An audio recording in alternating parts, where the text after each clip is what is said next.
Alright, Choro-Q collectors, I have a pretty rare set of Choro-Qs, or what I assume is rare, because I don't see too many sold on eBay. This is a set of 4 identical castings of the TVR Tuscan. Here's on the bottom. No indication they want to sell to anyone outside Japan. But this is from 2003, so almost 20 years old, this set. And the tin is withering away. The actual tin plating is vaporizing off. And so we have 4 colors here. A whole lot of foam and dead space. Let's see if there's anything else down in here. No. So I guess if you could use this tin to store ChoroQs, but I don't know. I'm not sure what I'll do with it. Alright, so we have 4 plastic wrapped ones here. Let me get these out of the wrappers. Let me cut back. Alright, got these out of the packaging. We'll just take a look at one. This yellow one, I guess. This yellow is not metallic. It's just yellow. Let me get these other guys out of the way. Get some better light here. So the yellow's having a hard time covering up the clear. You can see on the A-pillar, you know, there's a light shining through and it looks all mottled and stuff like that. So that's not very good. The wheels are specific to this car, I think. They do match the vehicle. And then there's some silver reflector here. These are chrome colored headlights, so that's pretty neat. But the grille is just, you know, body colored, which I think might be accurate. And then there's a real license plate, but I don't know the significance of this. The TVR badge looks good. Yeah, it's surrounded by white. And then this side, no difference, but it's pulled off the sprue here, so it's a little rough. The rear has taillights, but it's weird. It's just this one doesn't have any paint. And then again, this license plate is on this TVR, this back plate here, the coin holder. And then the exhaust tips are just blanked off chrome pieces. The seats are nice. Most ChoroQs don't even have seats, so they're like a off-white. You know what? I think this roof comes off here. Yeah, look at that. So it's a Targa, and you can see the seats a little bit better. There's a gray interior, and then there's a little white here. That's the actual pullback motor peeking through. So you can see me actuate the gears there. Alright, so interesting. So there's a long tab and a short tab. I think the long tab is up front. Let's see if that fits well. I think that's the way it goes. Let me try it the other way. No, there's like a weird overhang, so I'm pretty sure the long tab belongs to the front. Yeah, that seems better. But yeah, you see, for me, I can see like darkness here. Like the light is getting through the window and it's bouncing up, and the yellow just has a hard time covering it. So let's take a look at a different one actually. So this blue is metallic, so I feel like it's not letting as much light through. Although you can still, I feel like light is getting through there. You know, it's a little light there. So yeah, the molding looks identical, and all the details look identical. It's just that this is metallic blue.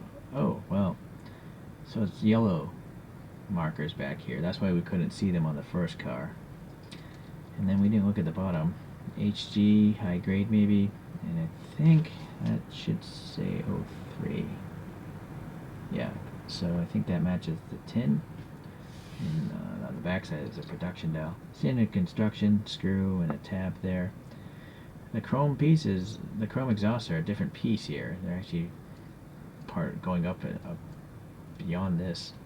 So that's Alright, so I think, yeah, the blue metallic is doing a better job.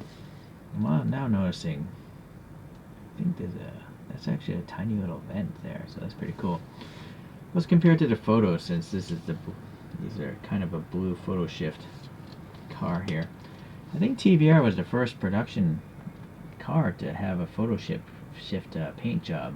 Correct me if I'm wrong, but I don't recall many other factory OEM paint finishes that actually have a color shift to them. Granted, TVRs are pretty limited production, but I do believe they have their own VIN numbers, and they are serialized. So the wheels, yeah, you can see the likeness there.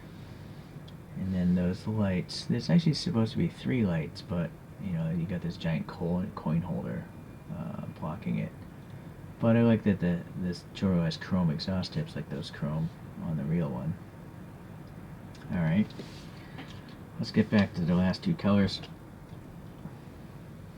So this one is obviously red, but it's also a metallic. I'm not sure if you can see it. I can definitely see the speckling in it. I think this might be a black interior. No, it is gray. I think it's just because the whole body is red. It looks darker. Not as much light is getting through as with the lighter colors.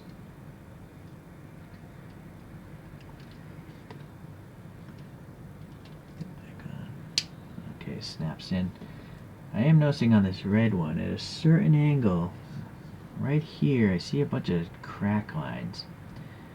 So I don't know. The paint's really thick. The toy is almost 20 years old.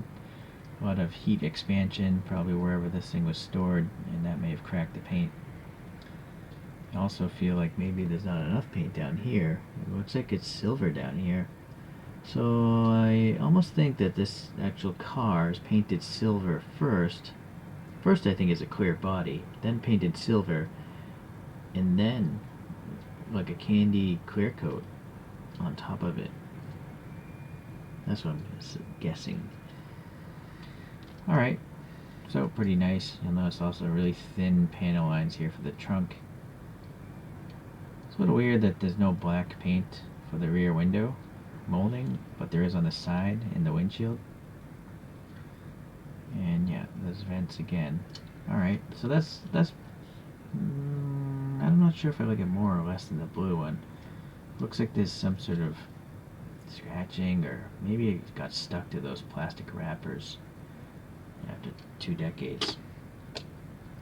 Alright, the last one, we got the green, and this one is metallic as well. I'm noticing a couple bubbles or something on the roof of this guy.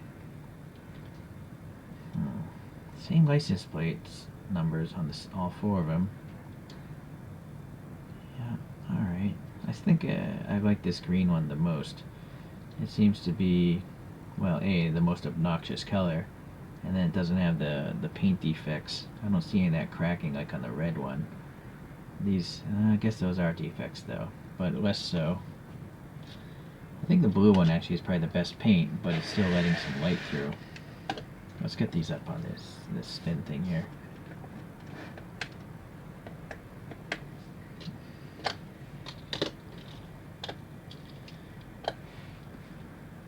Alright, so I'm going to pull out just 3 more ChoroQs today of random vehicles I never thought Choro would do.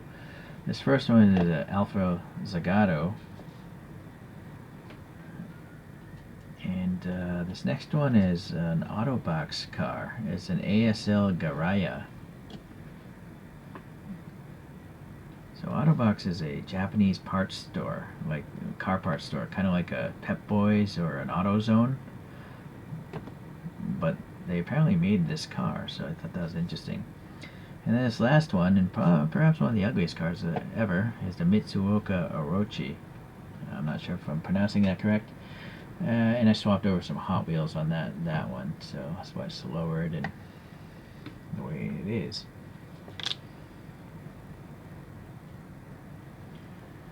So it's interesting, ChoroQ's been around for 40 years, but it's nice to see that they're not afraid to do such weird random subjects. I love this TVR. I think it's a cool looking car in the real world, but they didn't sell that many of them, I don't think. So it's not like, yeah, it's just interesting. And then these other 3 cars, I can't imagine many of those were ever made. So it's nice to see, ChoroQ do these things. Alright, well, it's an interesting set, that's for sure. I feel like the yellow is the worst of these colors because it's just simply not able to cover up the light getting through it.